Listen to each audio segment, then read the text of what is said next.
He came back to say goodbye, but found the one person who made him want to stay. What happens when fame, illness, and first love collide in the space between forgiveness and farewell? Comment where in the world you're watching from. Then let's begin. The screen fills with the golden glow of late afternoon sunlight streaming through tall windows.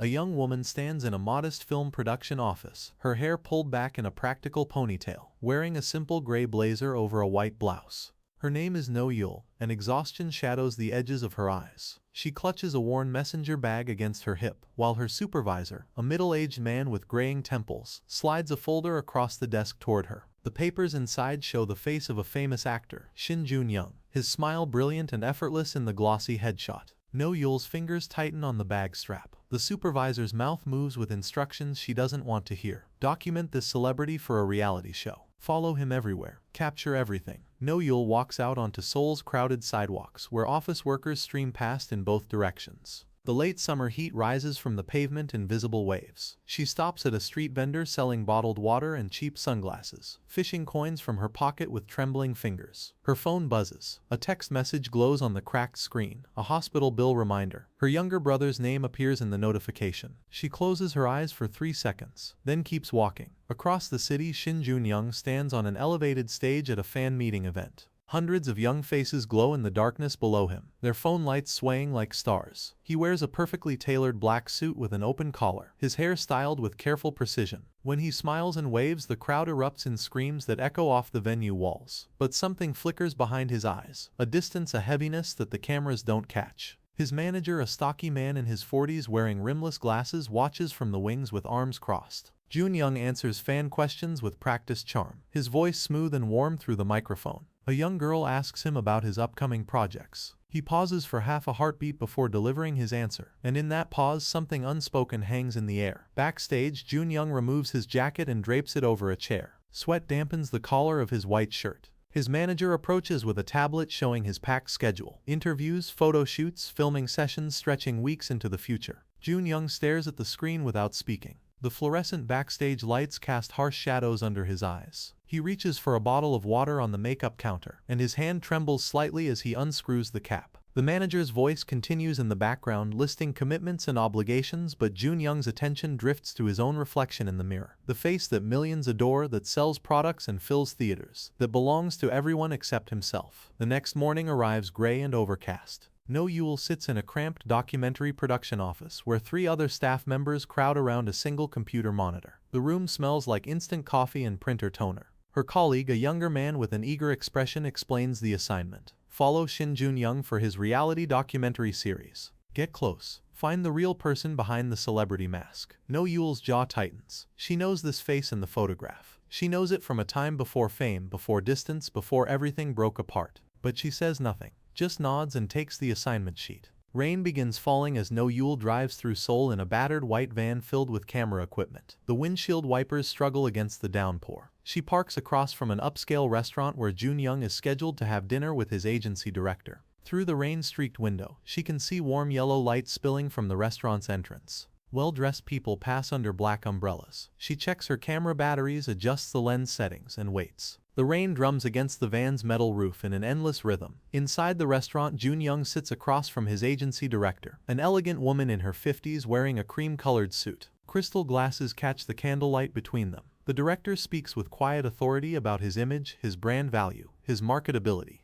Joon Young cuts his steak with precise movements but barely eats. When the director mentions a pharmaceutical commercial opportunity, Joon Young's fork pauses halfway to his mouth. He sets it down carefully on the edge of his plate. His smile doesn't reach his eyes when he politely declines. No Eul films through the restaurant window from across the street, rain streaming down the camera lens. She captures Joon Young's profile through the glass, the sharp line of his jaw, the distant look in his eyes as he listens to the director. Even through rain and distance, she can see he's present in body but absent in spirit. When he finally stands to leave, No Eul quickly lowers the camera and ducks in the van. Her heart pounds harder than the situation requires. The following day brings bright sunshine that makes the wet streets gleam. Joon Young arrives at a television studio for a variety show recording. Fans line the barriers outside, screaming his name and holding handmade signs. He waves and smiles, pausing for photos even as security tries to move him forward. No Eul films from the designated press area, her camera capturing his practiced ease with the crowd. But she notices what others don't. The way he presses his fingers against his temple when he thinks no one is watching. The careful way he moves as if his body requires conscious effort. Inside the studio, harsh lights illuminate a colorful set with oversized props and bright graphics. Joon Young sits on a white couch between two other celebrity guests, a young actress and a comedian.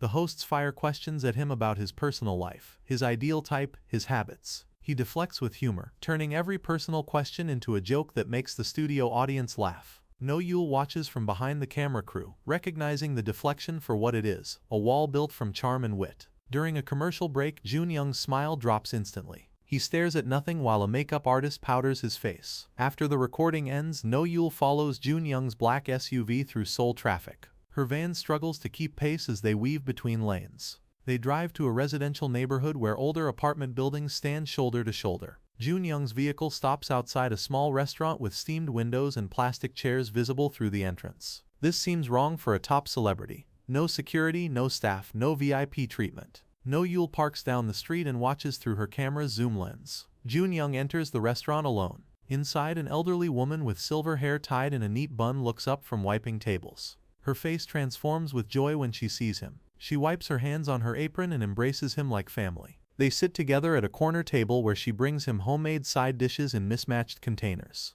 Through the window, No Eul captures the genuine warmth in his expression. No performance, no camera awareness. He eats the simple food with real appetite, laughing at something the woman says. For these moments he looks younger, lighter, almost like the person No Eul remembers from years ago. The woman brings more food, piling his table with care that speaks of long affection. Joon Young tries to refuse, but she insists, patting his shoulder with maternal concern. No Eul zooms in on his face and sees something that makes her finger hesitate on the camera button.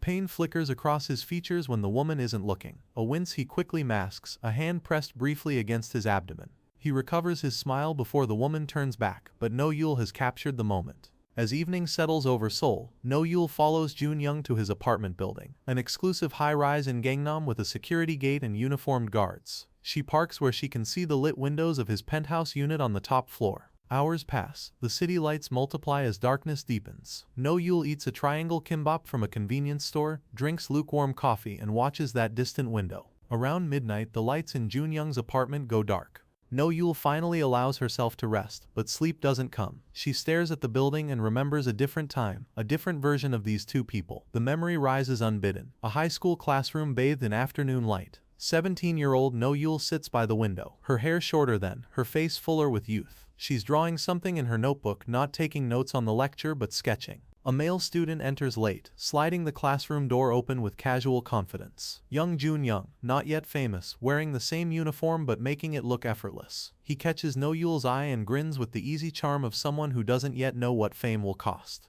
She looks away quickly, but her cheeks flush pink. The memory dissolves. Present-day No Eul blinks in her van, the steering wheel pressing against her chest where she's slumped forward. She straightens, stretches her stiff neck, and starts the engine. The city is never truly quiet, but this hour comes close. The next morning, No Eul follows Joon Young to a photo shoot at an industrial warehouse converted into a studio space. Enormous windows let in dramatic shafts of natural light that cut through the dusty air. A dozen staff members buzz around setting up lights, adjusting backdrops, arranging props. Joon Young arrives in casual clothes but transforms through multiple wardrobe changes. Sleek black suits, distressed denim, soft knits in neutral tones. Each outfit requires a different energy, a different version of himself. The photographer, a woman with severe bangs and bright red lipstick, calls out directions with sharp efficiency. Joon Young moves through poses with professional precision, his body finding angles that the camera loves. But between shots, when the photographer checks her screen and consults with assistants, his posture collapses slightly. He closes his eyes and breathes with deliberate control. No Eul films everything, noting the contrast between performance and reality, between the face he shows the world and the exhaustion he hides. During a break, Joon Young's manager appears with a phone, speaking urgently in a low voice. Joon Young listens, then walks to a quiet corner of the warehouse.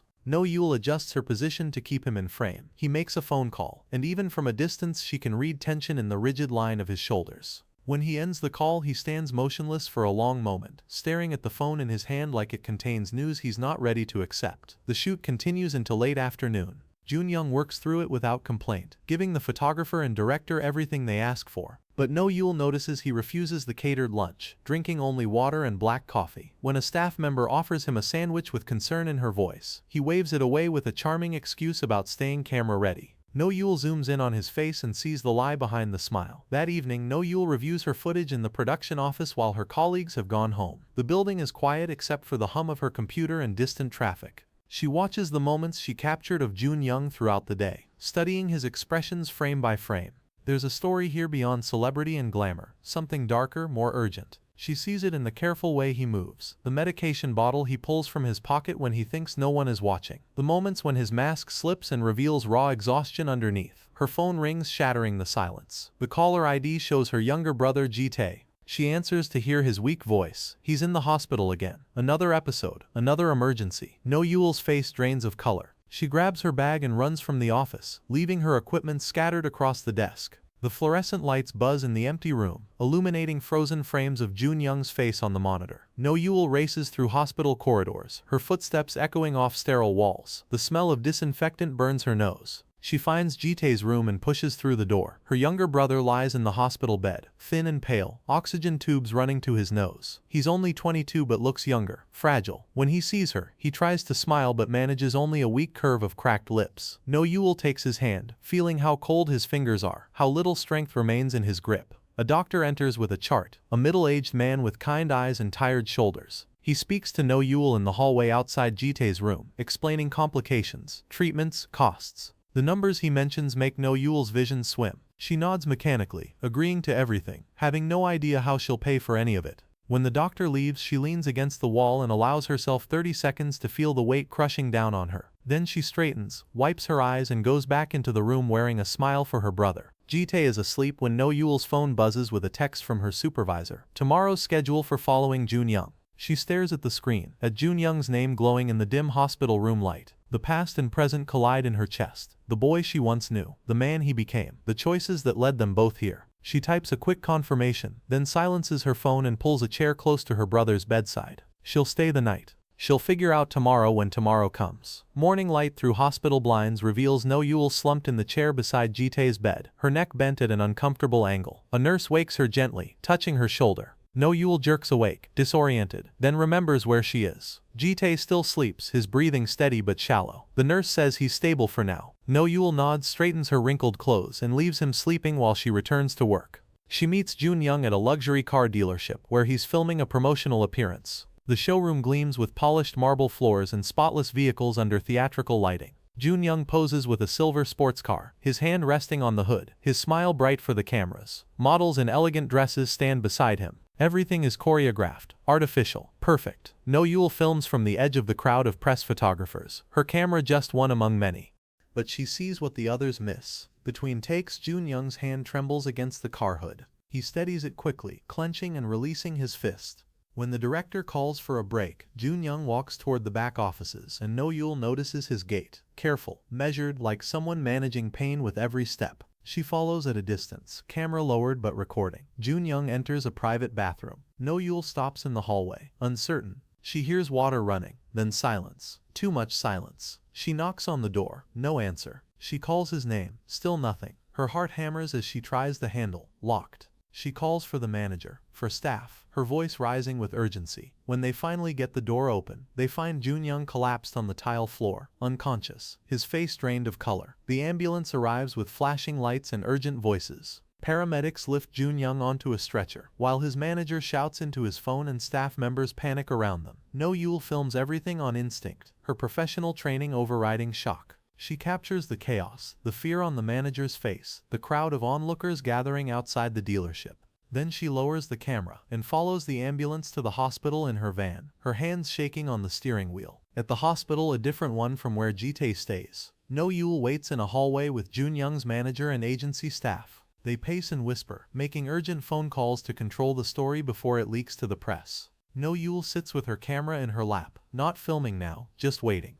Hours pass. A doctor emerges from the examination room, his expression grave. The manager rushes forward for a private conversation. No Eul watches their faces and reads the news in the manager's stricken expression. When the manager walks away to make more phone calls, No Eul approaches the doctor. She shows her press credentials and asks what happened. The doctor hesitates, bound by confidentiality, but something in No Eul's expression makes him offer vague reassurances. Exhaustion, he says, dehydration, the celebrity lifestyle, but No Eul knows there's more he's not saying. She sees it in how carefully he chooses his words, how he won't meet her eyes directly. No Eul waits until the manager and staff members disperse to handle the situation. Then she slips into Joon Young's private room. He lies in the hospital bed, connected to an IV drip, his eyes closed. The harsh fluorescent light makes his skin look almost translucent. She stands in the doorway, uncertain why she came, what she planned to say. Then his eyes open. For a moment they simply look at each other across the room. Recognition flickers in his gaze, not of her specifically but of something familiar he can't quite place. "You're the documentary filmmaker," Joon Young says, his voice rough from unconsciousness.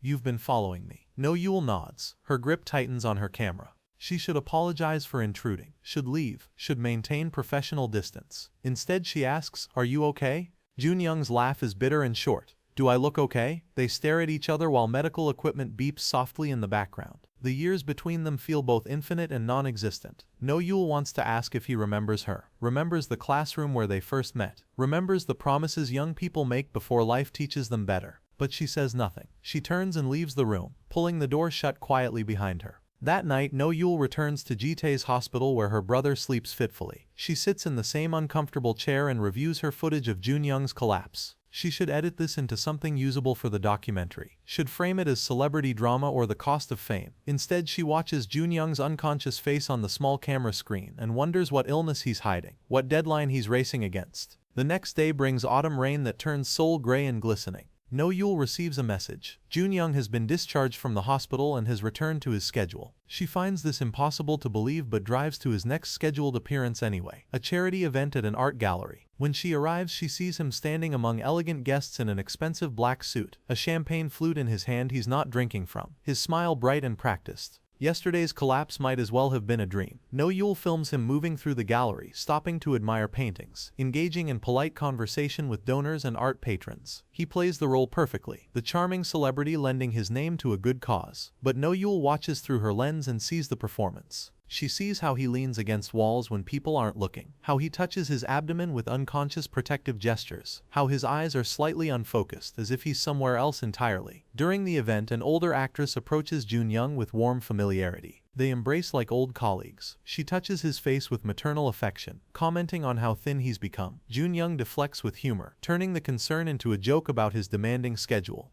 But the actress doesn't laugh. She studies him with the sharp awareness of someone who's seen too many performers burn out. She says something No Eul can't hear, and Joon Young's mask slips for just an instant. Fear flashes across his face before he recovers. The actress leaves and Joon Young excuses himself from the gallery crowd. He walks through glass doors onto a rain-soaked balcony, where city lights blur through the downpour. No Eul follows, filming through the window. Joon Young stands at the railing, rain soaking through his expensive suit, his head tilted back as if welcoming the cold water on his face. He looks utterly alone despite the crowd inside, despite his fame, despite everything that's supposed to make him happy. No Eul lowers her camera. She pushes through the glass door and steps out into the rain. Joon Young turns, startled to find someone intruding on his moment. They stand facing each other while rain streams between them. "You should go inside," Joon Young says. "You'll ruin your equipment. You'll get sick." No Eul replies. "I'm already sick," Joon Young says, and the truth hangs between them like the rain-soaked air. No Eul takes a step closer. "I know you," she says. "From before. From high school." Joon Young stares at her, really seeing her for the first time. Recognition dawns slowly, his eyes widening. "No Eul," she nods, rainwater running down her face.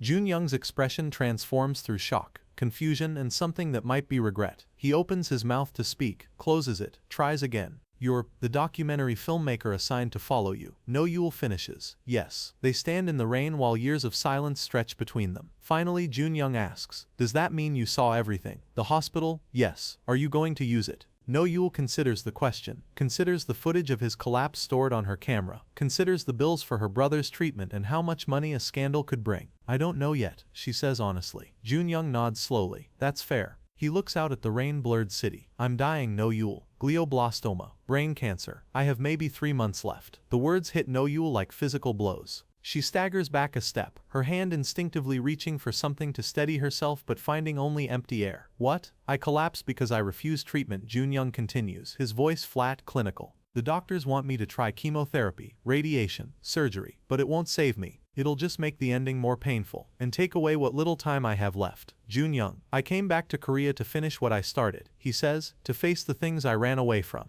to find the people I hurt, and I don't know, make peace, say sorry, something pathetic like that. No Eul's throat closes. She remembers the boy from high school, full of dreams and ambition, who promised her things teenagers believe they can keep forever. She looks at the man standing before her now, rain-soaked and dying, and can't reconcile the two versions. Why are you telling me this? She whispers. Joon Young finally meets her eyes. Because you deserve to know. Because I owe you the truth, even if it's 12 years too late. He steps closer. And because if you're going to film my ending, you should know what you're filming. No Eul's hands shake. Her camera hangs forgotten at her side. She wants to yell at him, to demand explanations for the past, to cry for the future he won't have. Instead she asks, does anyone else know? My manager, my agency, they're keeping it quiet to protect my brand value while they can still profit from me. Bitterness drips from every word. My mother would care, but she died while I was in America. I came back too late for that too. The rain falls harder, drumming against the balcony floor, soaking them both completely. Inside the gallery, someone notices them and approaches the glass door with concern.